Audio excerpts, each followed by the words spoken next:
Space के बारे में, बिफोर क्रिएशन के बारे में। स्टोरी सब कुछ कवर करती है। द स्टोरी स्टार्ट्स जब कुछ नहीं, उनकी इच्छा से प्रकृति और पुरुष उत्पन्न हुए। तो वो सोचने लगे कि आखिर कौन है, हम क्यों हैं। एग्जिस्टेंशियल क्राइसिस उनको भी हुआ, तो उन्होंने भी जानने की कोशिश करी कि द स्टोरी डिस्क्लेमर दिया गया है कि आप ऐसी दुविधा में ना रहें। ऐसी कहानियां हैं कि काशी में जो भी मरता है वो। सो नमस्कार, after a long time, very very long time,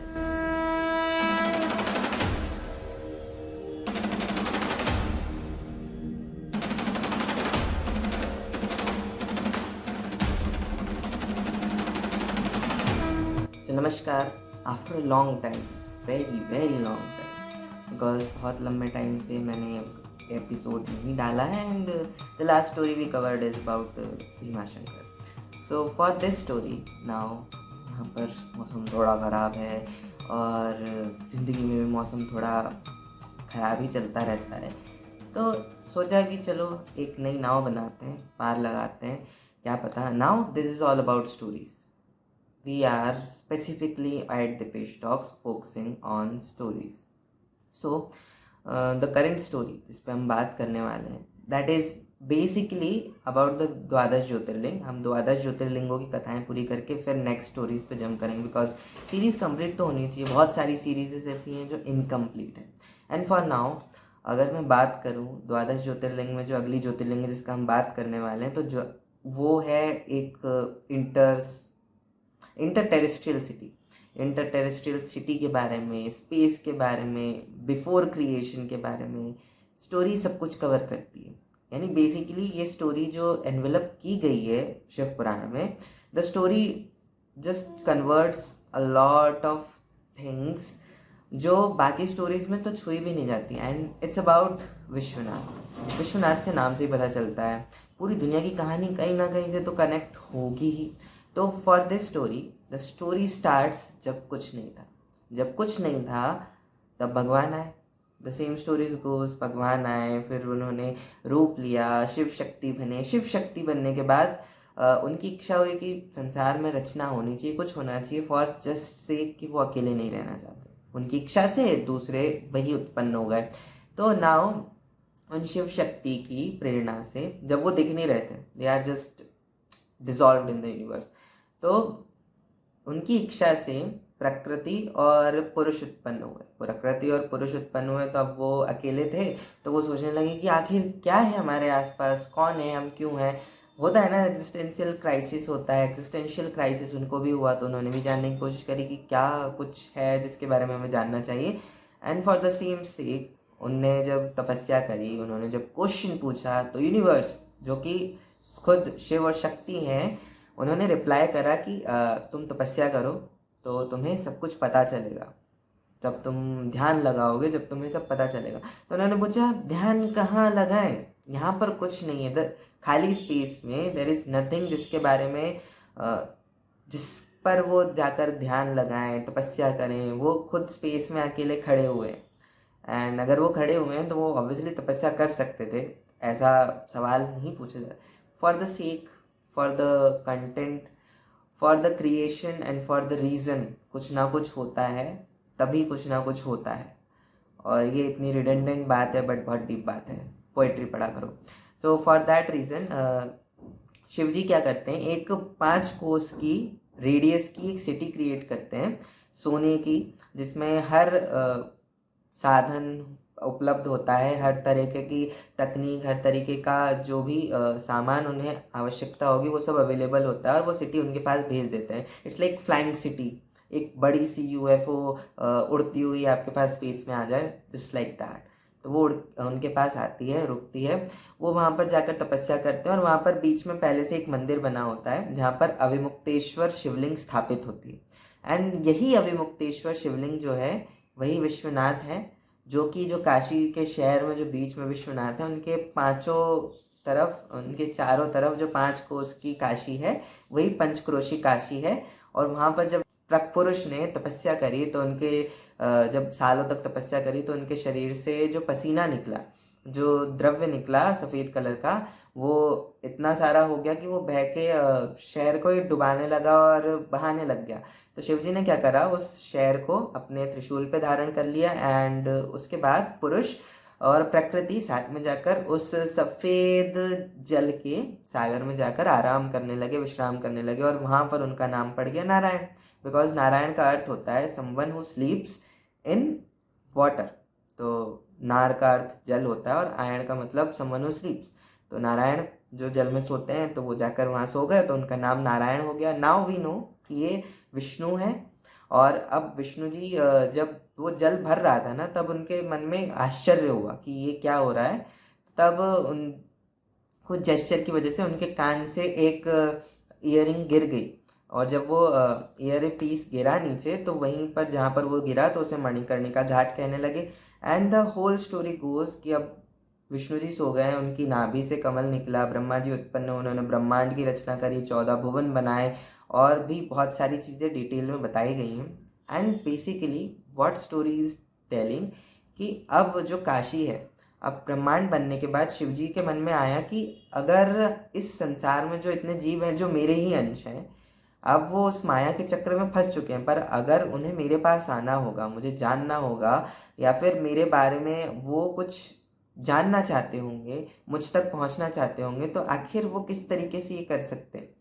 और इसीलिए उन्होंने क्या करा, उनके त्रिशूल पे जो काशी थी, वो काशी उन्होंने उतार कर धरती पर रख दी। And now the story goes कि काशी कभी नष्ट नहीं होती। Kashi was the first city, Kashi was not from the earth. Kashi एक इंटर टेरेस्ट्रियल बॉडी है, इंटर टेरेस्ट्रियल सिटी है जो कि स्पेस से आई है, ये सब आप कह सकते हो। It was the first city of the creation. जिस भी कल्प में, जिस भी टाइम में Shiv Puran was the major and Shiv ji was the major god, तो the same story, but Kashi अभी भी वही महत्व धारण करती है, because it was once created and it is carried on. Because हर प्रलय में जब भी सृष्टि का नाश होता है, वो शिव जी काशी को उठाते हैं, अपने त्रिशूल पे धारण करते हैं, और जब सृष्टि फिर से रचना होती है, तब जाकर वो फिर से धरती पर काशी को स्थापित कर देते हैं। और वहीं पर शिव जी कुछ ऐसे, यानी काशी की महिमा है, काशी के बारे में कहा जाता है, काशी के बारे में ऐसी कहानियाँ हैं कि काशी में जो भी मरता है वो फिर से जन्म नहीं लेता है। पर उसमें एक कैच है कि काशी में मरने के बाद ज़रूरी नहीं है कि आप सीधे मुक्त हो जाओ। आपको अपने कर्म जो आपके संचित हैं, जो आपके प्रारब्ध हैं, वो आपको भोगने ही पड़ते हैं, उनका नाश नहीं होता है। ये शिव पुराण में लिखा हुआ है, विद द स्टोरी डिस्क्लेमर दिया गया है कि आप ऐसी दुविधा में, ऐसे आश्चर्य में ना रहें। And for the basic reason, first of all just think कि the story is very intricate. It is telling something about space, it is telling something about creation, it is telling something about ki how the hierarchy is made. But in the second context, story का एक part आता है जहाँ पर story simply conversation बताती है। कैलाश में जो शिवजी रहते हैं, जिन्हें रुद्र कहते हैं, कालाग्नि रुद्र कहते हैं, वो जो सदाशिव हैं उनसे प्रे करते हैं कि आप धरती पर आकर निवास कीजिए हमारे साथ। Because Kalagni Rudra was a part, was an अंश ऑफ दैट सदाशिव।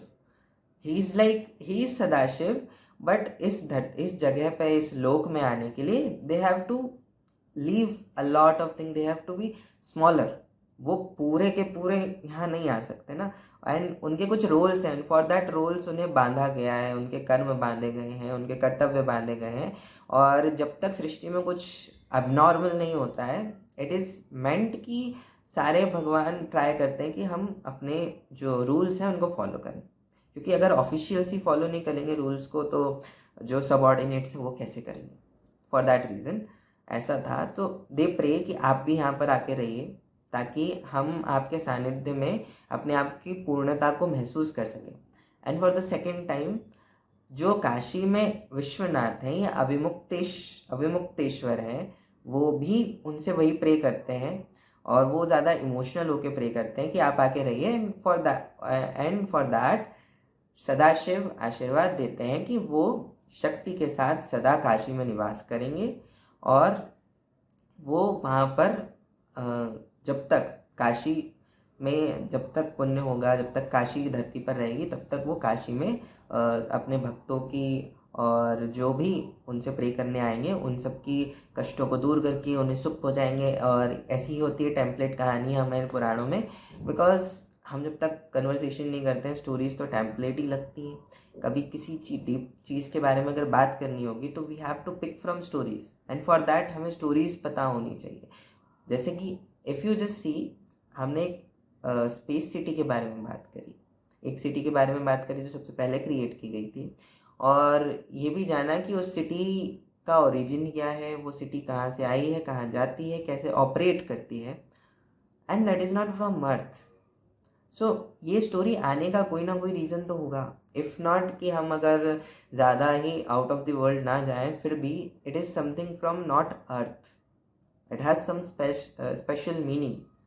और ऐसा नहीं है कि जब कलयुग के बाद सृष्टि में छोटा प्रलय होगा या फिर जब बड़ा प्रलय होगा तो इट वॉज टेकन लाइक कि ऐसे उठा ली जाएगी from the physic. It's not the completely physical realm, it is something that is very much curated as a lot of different metaphysical structures। और उन metaphysical structures को समझना जानना it's not easy, it's very complicated, क्योंकि वो इतनी intricately developed होती हैं एक दूसरे में। They are the base for the foundation of this material world, उनके ऊपर ये सब बना हुआ है। तो जब ये मटेरियल वर्ल्ड को ही आप नहीं समझ पाते हो अच्छे से, तो उसको समझना आसान नहीं होता।